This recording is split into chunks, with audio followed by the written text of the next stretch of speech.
은에서 찌꺼기를 제하라. 그리하면 장색이 쓸만한 그릇이 나올 것이요 왕 앞에서 악한 자를 제하라. 그리하면 그의 왕위가 의로 말미암아 견고히 서리라. 왕 앞에서 스스로 높은 채 하지 말며 대인들의 자리에 서지 말라. 이는 사람이 내게 이리로 올라오라고 말하는 것이 내 눈에 보이는 귀인 앞에서 저리로 내려가라고 말하는 것보다 나음이니라. 너는 서둘러서 나가서 다투지 말라. 마침내 내가 이웃에게서 욕을 보게 될 때에 내가 어찌할 줄을 알지 못할까 두려우니라. 너는 이웃과 다투거든 변론만 하고 남의 은밀한 일은 누설하지 말라. 듣는 자가 너를 꾸짖을 터이요 또 내게 대한 악평이 내게서 떠나지 아니할까 두려우니라. 경우에 합당한 말은 아로새긴 은 쟁반의 금 사관이라. 슬기로운 자의 책망은 청정의 귀에 금 귀고리와 정금 장식이니라. 충성된 자는 그를 보낸 이에게 마치 추수하는 날에 얼음 냉수 같아서 능히 그 주인의 마음을 시원하게 하느니라. 선물한다고 거짓 자랑하는 자는 비 없는 구름과 바람 같으니라. 오래 참음과 간음도 설득할 수 있나니 부드러운 혀는 뼈를 꺾느니라. 아멘. 오늘은 이제 8월 첫 번째 주일이고요. 8월 달에는 그리스도의 일꾼에 대한 이야기를 함께 나누려고 합니다. 주님께서 우리를 일꾼으로 세우셨는데 우리가 어떻게 하나님의 일들을 감당하고 또 일꾼으로서의 사명을 감당해야 될까를 고민해 보는 시간들이 되었으면 좋겠습니다. 첫 번째 시간으로서 일꾼의 사명과 소양에 대한 이야기를 함께 나누려고 합니다.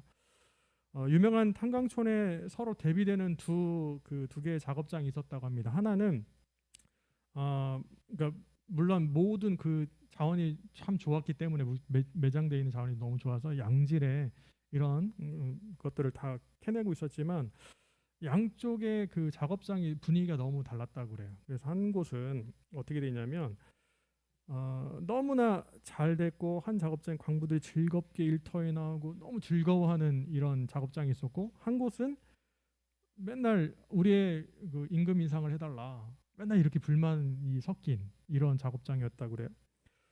그런데 그렇게 발생했던 이유는 간단했다고 합니다. 광부들이 즐겁게 일하는 탄광에서는 당연히 어땠을까? 그러니까 우리가 시급이죠 요즘은. 네, 이렇게 받는 그것이 너무나 높았다고 해요. 그러니까 그리고 급료가 높을수록 어떻게 해요? 높이 있었던 기 때문에 광부들은 열심히 일할 수밖에 없었어요. 돈을 많이 주니까 열심히 일을 하는 거죠. 그러니까 어떻게 됩니까? 자연스럽게 다시 자신들이 받아갈 임금이 높아지는 거예요. 왜냐하면 좋은 양질의 이런 매장되어 있는 것들을 많이 캐내니까. 자, 반면에 잘 되지 않는 탄광은 어땠는가라고 보면 광부들이 일은 열심히 하지 않으면서 우리의 임금을 인상해달라라고 요구를 했다는 거예요. 생각을 한번 해보세요. 높은 임금을 달라고 하면서 나오는 결과물들은 없으면 이것을 팔아서 광부들의 임금을 줘야 되잖아요. 근데 그렇게 할 수 없었다라는 거죠. 그러니까 두 탄광의 그 차이점이 무엇입니까?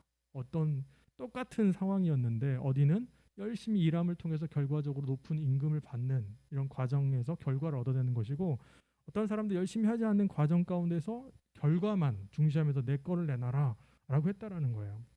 자, 이 차이가 바로 그 두 탄광의 그런 문제점이었습니다. 하나님께 복을 받고 주님의 영광에 참여하는 자, 우리가 그렇잖아요. 그러기 위해서는 하나님께서 맡기신 사명을 우리는 감당해야 합니다.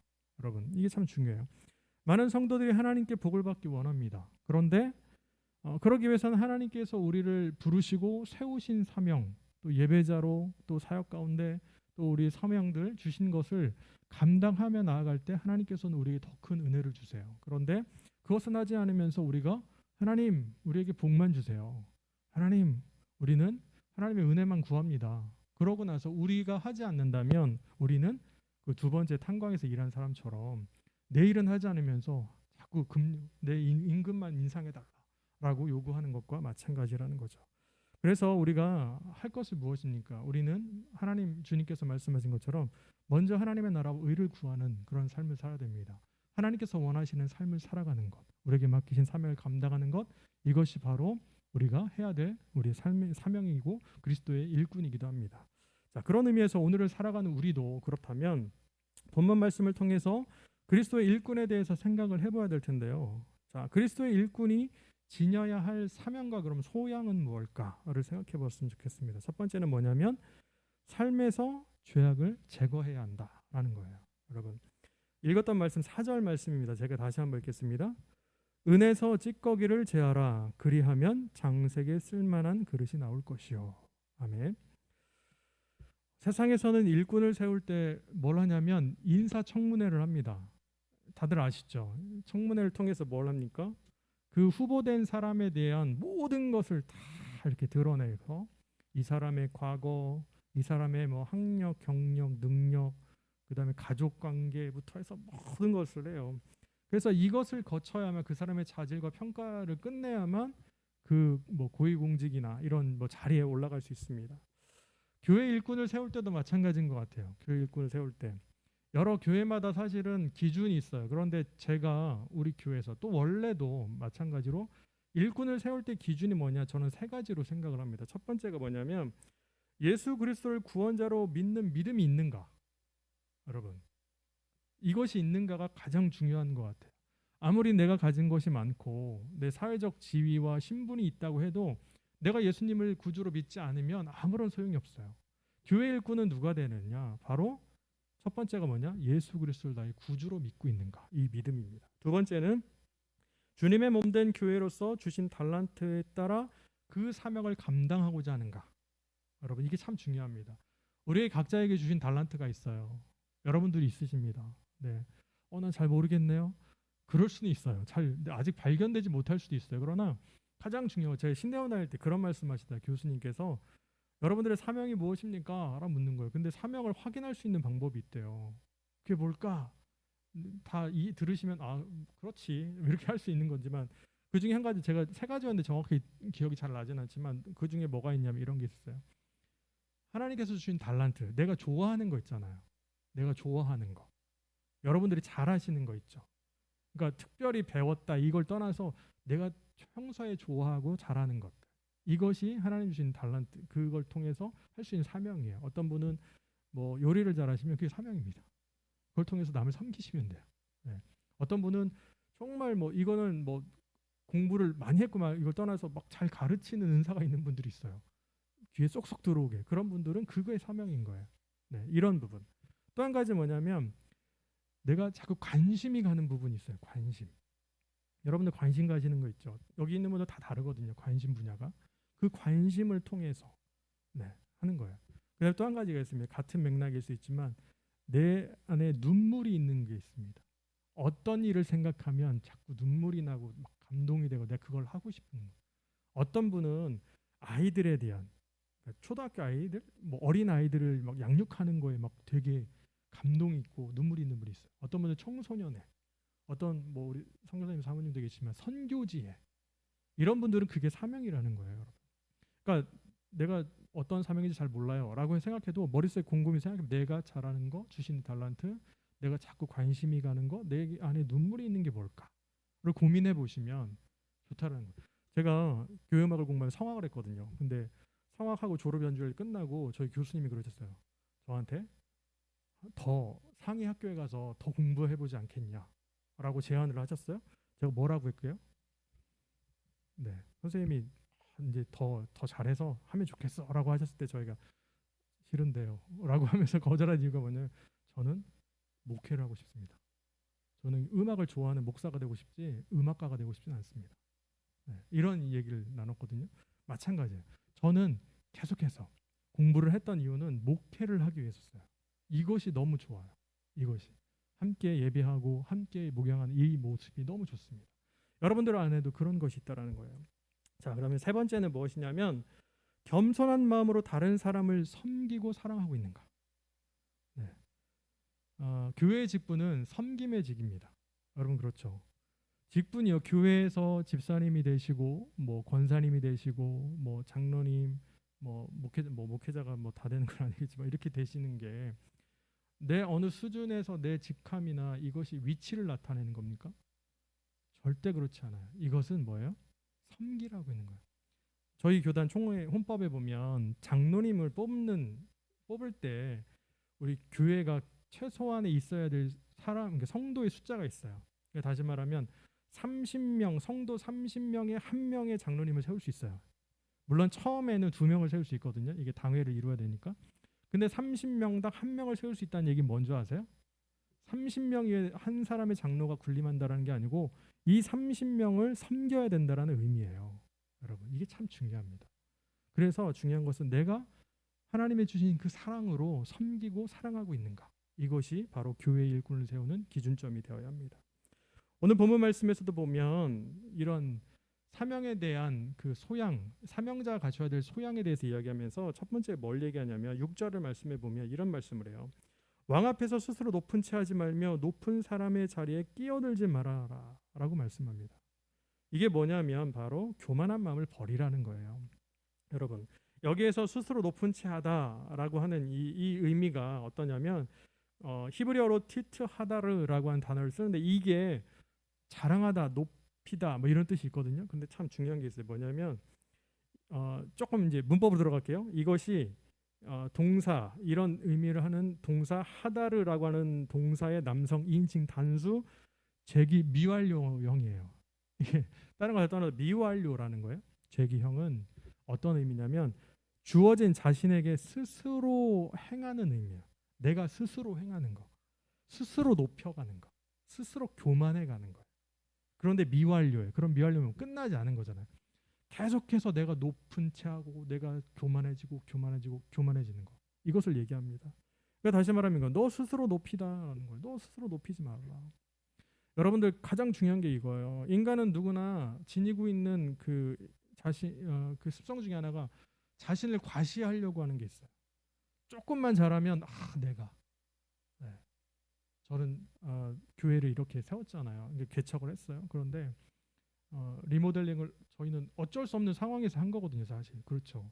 예배 드릴 수 있는 공간이 없어. 그런데 예배를 드리고 나니까 이렇게 하고 나니까 주위에서 뭐 예그리나 교회는 이 어려운 시기에 막 이래요. 대단하다.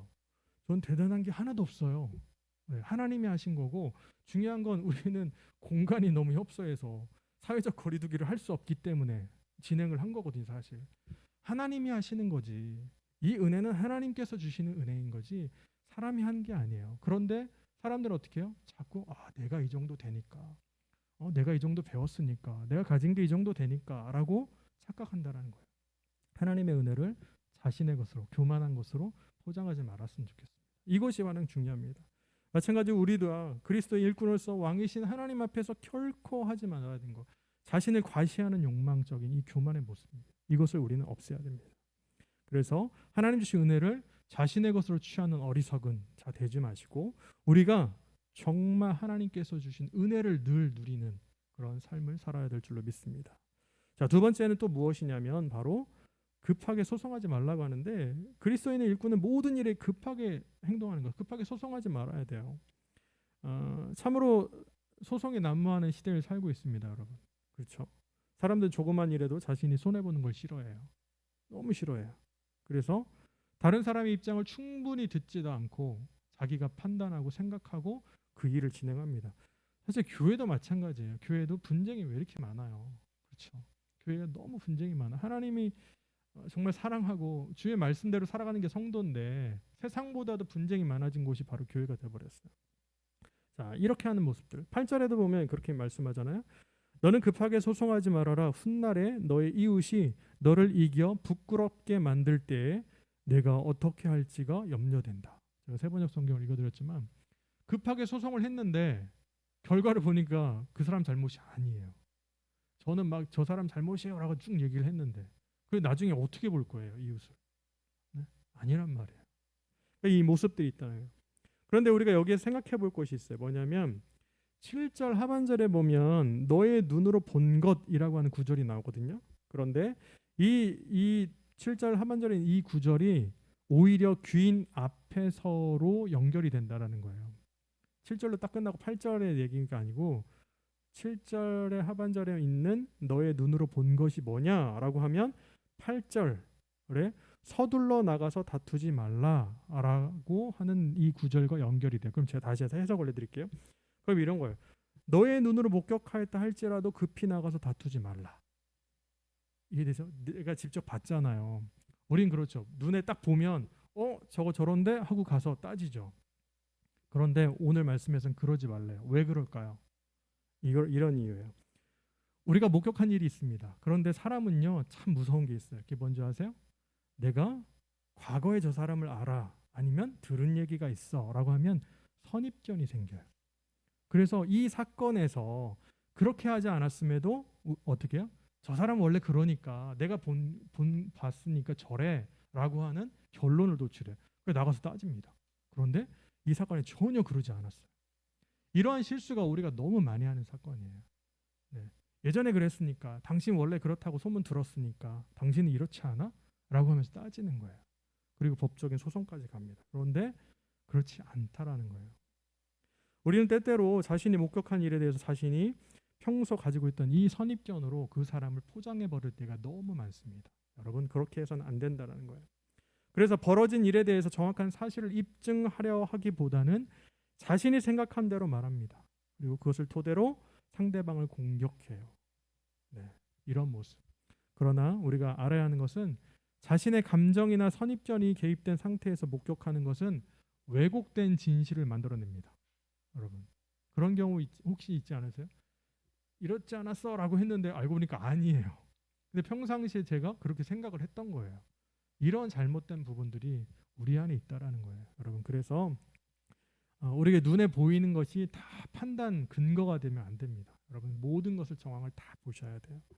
자, 그래서 우리는 하나님이 아니기에 사람의 중심과 진심을 잘 볼 수가 없어요. 그 볼 수 있는 방법이 뭔지 아세요? 오랜 세월 동안 교제해봐야 돼요. 그래서 이분이 내가 처음에 이렇게 생각했는데 아니고 이런 분이구나 라고 결론을 낼 수 있지만 하나님처럼 딱 보고 당신은 이런 사람이구나 라고 표현할 볼 수 없다라는 거예요. 이게 너무나 중요해요. 그래서 우리도 날마다 내가 봤으니까 내가 생각하기에가 아니고 정말 그 진실 안에서 같이 교제하면서 그 모습 안에서의 그 정말 참다운 그리스도의 그 모습, 우리 그리스도인의 모습을 발견하는 우리의 삶을 살아야 될 줄로 믿습니다. 자, 그러면서 더 나아가 그리스도의 일꾼은 남의 비밀을 퍼뜨리지 말아라라고 말씀합니다. 네, 이 얘기는 정말 사람들이 가지고 있는 나쁜 습성 중에 정말 못된 게 이거예요. 네, 심지어는 어떻게 합니까? 어떤 분의 비밀을 알았어요. 그럼 어떻게 해요? 그냥 비밀로 덮어둬야 되잖아요. 그 사람에 대해서 사랑하는 마음으로 덮어줘야 되는데 이 비밀을 가지고 다른 사람에게 가서 이거 비밀인데 당신만 알고 있어 라고 얘기를 한단 말이에요. 그렇죠? 그러면은 거기에서 끝일까요? 이분도 똑같은 심정이겠죠. 알았으니까 이거 비밀인데 당신만 알고 있어요 라고 하겠죠. 또 어떻게 해요? 어떤 분은 심지어 이래요. 이거 비밀이니까 다른 사람한테 말하면 절대 안 돼요 라고 하면서 얘기해요. 아니, 비밀은 말하지 말라고 되어 있는 건데 왜 말하지 말라고 하면서 본인은 얘기합니까? 이 모습이에요. 오늘 말씀해 보니까 9절에 그렇게 말씀해요. 이웃과 다툴 일이 있으면 그와 직접 변론만 하고 그의 비밀은 퍼뜨리지 말아라. 여러분 가장 중요한 건 앞서 얘기한 것처럼 소송하지 않는 게 참 좋아요. 서로 다투지 않는 거, 변론하지 않는 게 참 좋고 사랑으로 감싸고 사랑으로 함께하는 게 좋은데 만약에 어쩔 수 없는 상황에서 이렇게 소송을 하거나 변론을 해야 돼요. 그러면 오늘 말씀처럼 만나서 그것에 대한 이야기만 하고 끝내라는 거예요. 그렇지 않고 그것과 함께 그 사람에 대해서 알고 있었던 것들을 사실은 이게 뭐예요? 나를 정당화시키겠다는 거거든요. 저 사람이 원래 저런 사람이었어. 내가 겪어보니까 그렇대. 이건 비밀인데 얘기하지 마. 그러면서 얘기를 한단 말이에요. 그런데 중요한 것은 뭐예요? 충성된 사명자의 모습 가운데서는 이러지 말라는 거예요. 이런 모습은 교회 안에서도 마찬가지입니다. 우리는 모두 연약한 주님의 지체들이에요. 우리 지난주에 나눴던 것처럼 서로는 다 다릅니다. 네, 첫 번째 예와 기억나시나요? 막 서로 싸웠잖아요. 그렇죠? 지체들끼리 제 입은 참 나쁜 입이야. 그러면서 다들 힘든데 저만 먹고 맨날 손은 뭐예요? 심부름 시켜갖고 지 입에다 넣어달라고 그러고 막 싸웠다고 그랬잖아요. 난 다리는 뭐 발은 아픈데 걸어야 되고 이러다 결국 입이 아무것도 음식을 먹지 않으니까 어떻게 해요? 다 기운이 빠져서 아무것도 움직일 수 없었던 것처럼 교회 안에는 각자의 지체의 위치들이 있고 다 맞는. 그런데 중요한 것은 우리는 주님의 다 연약한 지체들이에요. 강하지 않아요. 그렇기 때문에 어떻게 됩니까? 우리가 이렇게 서로 이해하고 사랑하고 감싸는 이런 삶을 살아야 되죠. 그러기에 잠언 17장 9절을 보면 이렇게 말씀합니다. 허물을 덮어주는 자는 사랑을 구하는 자요, 그것을 거듭 말하는 자는 친한 벗을 이간하는 자니라. 허물을 덮어주면 사랑하는 사람이고, 허물을 계속 얘기하면 친한 벗을 이간질하는 사람이다라고 말씀하고, 또한 잠언 10장 12절에는 미움은 다툼을 일으켜도 사랑은 모든 허물을 가리느니라. 사랑하면 허물을 덮어줄 수 있다라는 거예요. 여러분, 이거 참 중요합니다. 우리가 이것을 실천하는 그리스도의 충성된 일꾼이 되었으면 좋겠습니다. 우리는 그리스도의 몸된 교회로서, 그리고 그리스도의 일꾼으로서 부르심을 받았습니다. 그렇게 부르심을 받아서 구원받은 우리는 교만한 마음을 이제 내려놔야 돼요. 버리고 겸손함으로 하나님께 나아가요. 하나님의 사명을 감당해요. 그리고 성급한 마음으로 다른 사람들과 소송하고 분쟁하는 것이 아니라, 그리고 더 나아가서 뭐예요? 남의 비밀을 퍼뜨리지 않았으면 좋겠어요. 우리는 기도해 주셨으면 좋겠어요. 감싸주고. 이것이 바로 주님 원하시는 그리스도의 일꾼의 모습입니다. 그래서 그렇게 함으로 오늘을 살아가는 우리가 정말 은혜에서 찌꺼기를 제거한 것처럼 그리스도의 일꾼에서 우리의 삶에서 죄악된 모습을 다 제거해 나아가는 우리 예그리나 교회 모든 성도님들이 다 되시기를 우리 예수님의 이름으로 간절히 기도합니다. 아멘. 자, 그렇다면 두 번째는 뭐냐면 주인의 마음을 시원하게 해야 한다라고 말씀합니다. 우리 13절의 말씀 제가 다시 읽겠습니다.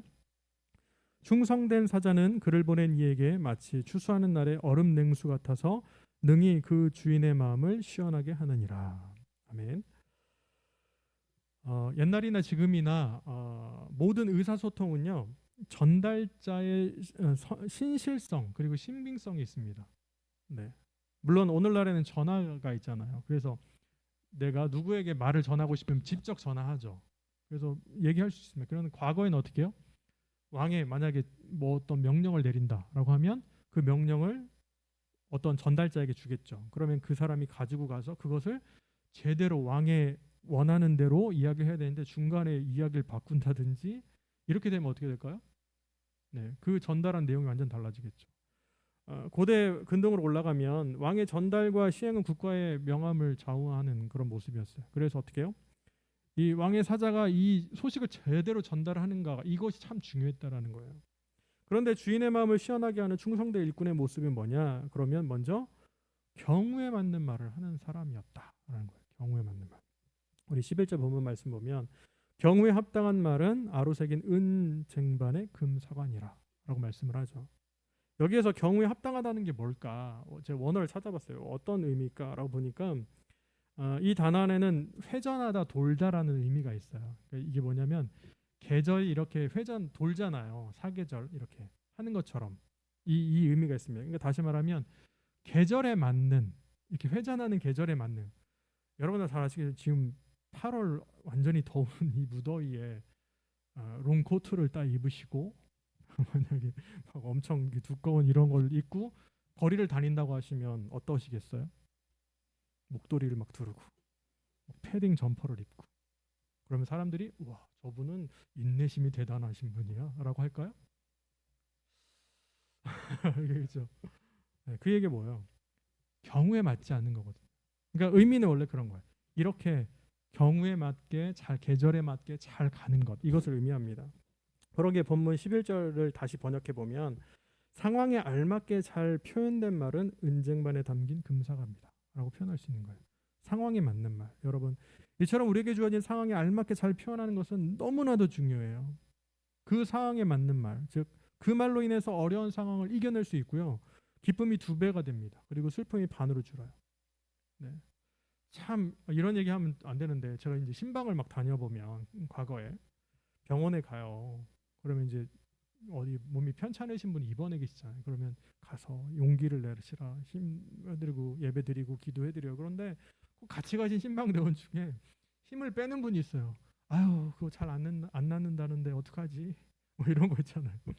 아이고, 이렇게 해서 어떡해? 뭐 이런 얘기를 들으면 어때요? 여러분 막 용기를 내다가다가 힘이 쭉 빠지잖아요. 가장 중요한 거, 신방 나중에 이제 저랑 어딘가를 신방을 가실 기회가 되시면 다른 거 다 필요 없습니다. 뭐 말을 잘하고 이게 아니고 딱 한 가지만 하시면 돼요. 그분의 마음에 공감하고 그분을 위로하는 말만 하시면 돼요. 기쁠 때는 또 어떻게 해요? 가서 즐거운 얘기하시고 네, 이런 얘기를 하면 돼. 경우에 합당하다는 게 뭐냐? 하나님 주신 우리의 삶에서 우리에게 주신 은혜와 평강을 누릴 수 있도록 함께 나아가는 거예요. 그러기 위해서는 주어진 상황에 공감해야 돼요. 공감하고 그리고 함께 동참하는 마음이 있어야 합니다. 이것이 하나님께서 원하시는 거예요. 그래서 예수님께서도 마태복음 11장 17절에서 이런 말씀을 하십니다. 이르되 우리가 너희를 향하여 피리를 불어도 너희가 춤추지 않고 우리가 슬피 울어도 너희가 가슴을 치지 아니하였다 함과 같도다. 이러면서 그 당시에 있던 사람을 책망합니다. 왜 그랬을까요? 네, 우리가 슬피 우는데 우리가 피리를 부는데 이것에 공감하지 않는 거예요. 피를 불고 즐거우면 어떻게 해요? 춤추고 함께 즐기는 건데 거기에서 다른 것 그리고 슬픈데 네. 중요한 것이 이겁니다. 함께 공감하는 것, 함께 상황 가운데서 맞는 말, 맞는 행동을 하는 것. 이것이 하나님께서 원하시는 우리 일꾼의 그런 사역의 모습이기도 합니다. 그러기에 우리는 경우에 맞는 말을 함으로써 다른 사람들을 세워주고 하나님의 마음을 시원하게 해드리는 그리스도 일꾼이 되어야 될 줄로 믿습니다.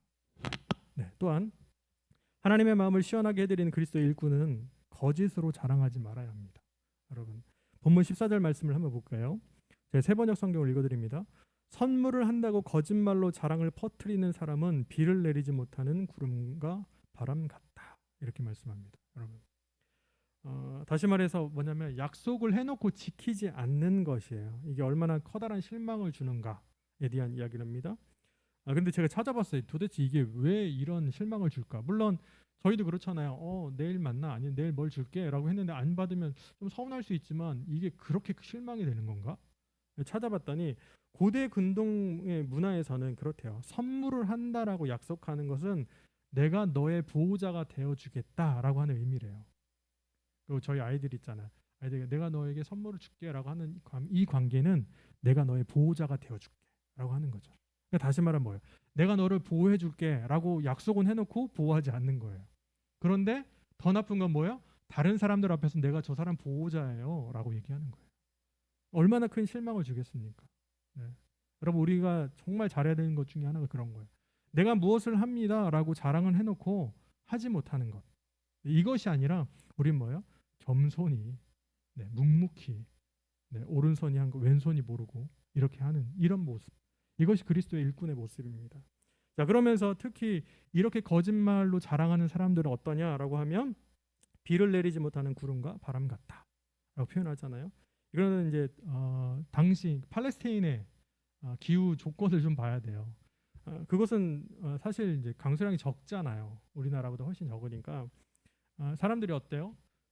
그 비가 올 것 같은 게 구름이 몰려고 바람이 불면 기대함이 있잖아요. 와, 비가 올 것 같아. 저희도 오늘 뭐 비가 온다고 되게 기대하고 있거든요. 너무 더워서 비라도 한번 내렸으면 좋겠다 기대하고 있는데 비가 옵니다. 일기예보도 했는데 비가 안 오고 쑥 지나가면 어떠시겠어요? 실망감이 크잖아요. 그런데 하물며 팔레스타인 지역은 어떻겠습니까? 그 사람들이 너무나 기대하는 거예요. 그래서 정말 차라리 구름이 없고 바람이 없었으면 기대도 안 하는데 그런 기대함이 막 있는데 구름은 지나가고 바람은 부는데 비가 없이 쑥 지나가요. 그러면 실망감이 엄청 크잖아요. 그와 같다라는 거예요. 그러니까 중요한 것은 거짓말로 자랑하는 것, 내가 거짓으로 해주겠다라고 하고 하지 않는 것은 이만큼 사람에게 실망감을 준다는 거예요. 그런 의미에서 볼 때 이런 모습들은 차라리 선물을 하지 않겠다라고 하는 것이 낫다라는 거예요. 네, 여러분. 그러기에 우리는 거짓으로 자랑하는 자가 되지 말고 성실함으로 경우에 합당한 말을 하면서 약속을 지켜내는 그리스도의 일꾼이 되어야 되겠습니다. 자, 마지막으로 그리스도의 일꾼은 모든 일에 대해서 온유함으로 인내해야 된다라고 말씀합니다. 마지막 15절에 보면 제가 세 번역 성경을 읽어드립니다. 분노를 오래 참으면 지배자도 설득되고 부드러운 혀는 뼈도 녹일 수 있다. 이렇게 말씀합니다. 다시 말해 말을 할 때 화가 치밀어 오르는 상황 가운데서 잘 참아서 넘기는 것. 네.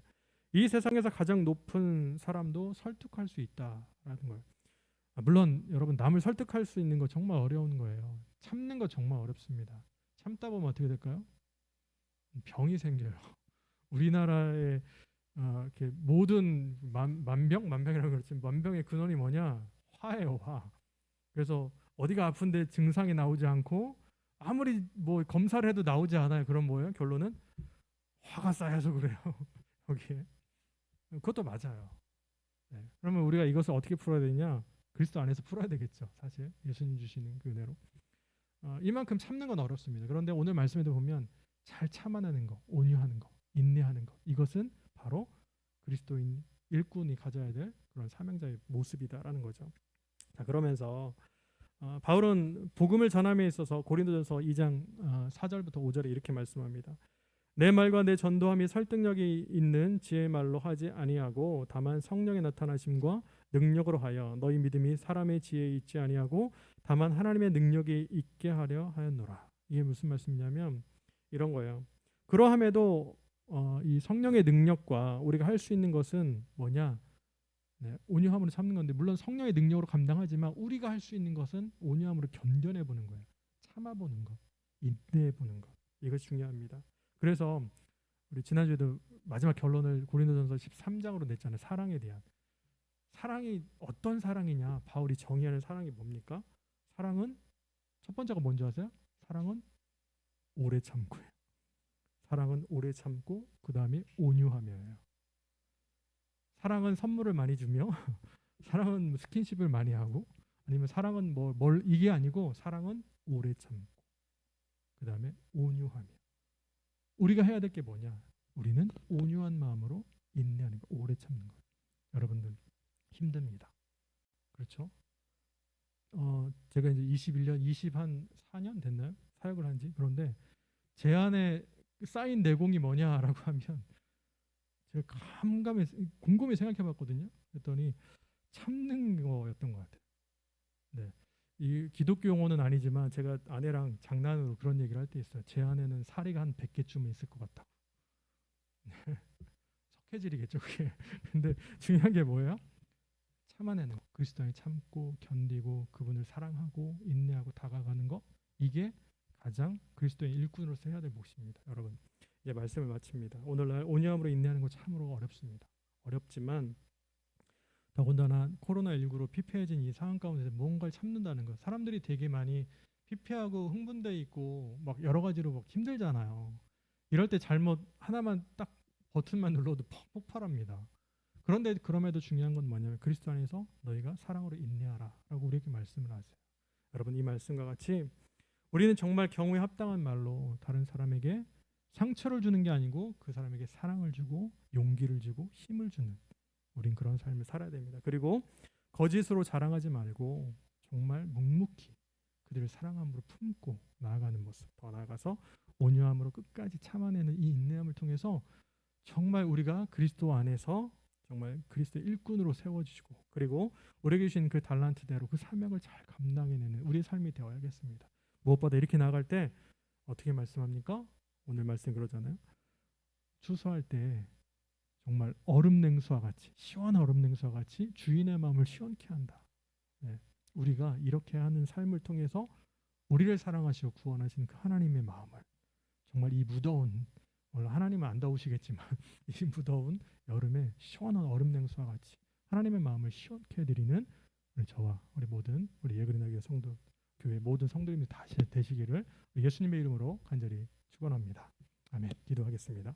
주께 드린 우리의 삶을 통해 주의 나라가 이루어지게 우리 다시 한번 고백합니다. 내게